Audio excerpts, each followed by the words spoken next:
இன்னைக்கு தேங்காய் பால் சாதம் எப்படி செய்யலாம்னு பார்க்கலாம் வாங்க. உங்க கூட ஷேர் பண்ணிக்கிறேன். ஸ்டவ் ஆன் பண்ணிட்டேன். குக்கர் சூடாகட்டும். எண்ணெய் ஊற்றிக்கிறேன். தேவையான எண்ணெய் ஊற்றிக்குங்க. நான் கொஞ்சமாக ஊற்றிருக்கேன். 4 பச்சை மிளகாய் கட் பண்ணி சேர்த்துக்கிறேன். ஃபர்ஸ்ட் இது கொஞ்சம் வதங்கட்டும். பிரியாணி இலை 2 எடுத்திருக்கேன். பட்டை 2 துண்டு எடுத்திருக்கேன். லவங்கம் ஒரு 4 எடுத்திருக்கேன். 3 ஏலக்காய் எடுத்திருக்கேன். அன்னாச்சி பூ 1 எடுத்திருக்கேன். இது நம்ம சேர்த்துக்கலாம்.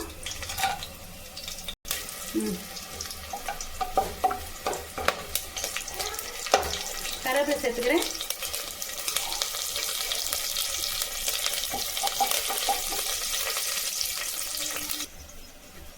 ஒரு கப்பு வெங்காயம் இருக்கு, சேர்த்துக்கிறேன்.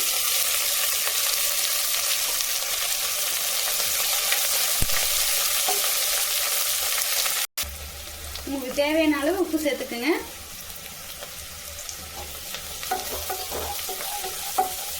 வதங்கட்டும். வெங்காயம் வதங்கிடுச்சு. சின்ன சைஸ் தக்காளி 1 சேர்த்துக்கிறேன். கலக்கிட்டுக்கலாம். இந்த ஸ்டேஜில் ஒரு பெரிய டேபிள் ஸ்பூன் நெய் சேர்த்துக்கிறேன்.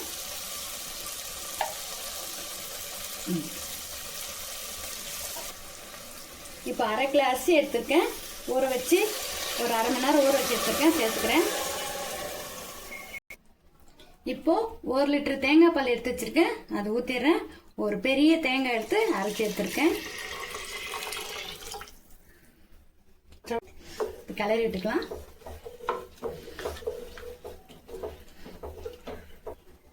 இப்போ குக்கர் க்ளோஸ் பண்ணிடலாம்.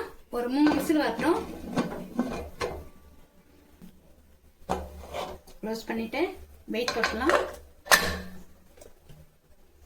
3 விசில் வந்துச்சு. இப்போ டம்மு இறங்கிடுச்சு. ஓப்பன் பண்ணிடலாம். சூப்பரா இருக்கே. டேஸ்டான தேங்காய் பால் சாதம் ரெடி ஆயிடுச்சு. இந்த டிஷ் உங்களுக்கு பிடிச்சிருந்தா வீட்டில் செஞ்சு பாருங்க. வீடியோ உங்களுக்கு பிடிச்சிருந்தா லைக் பண்ணுங்க, ஷேர் பண்ணுங்க. தேங்க்யூ.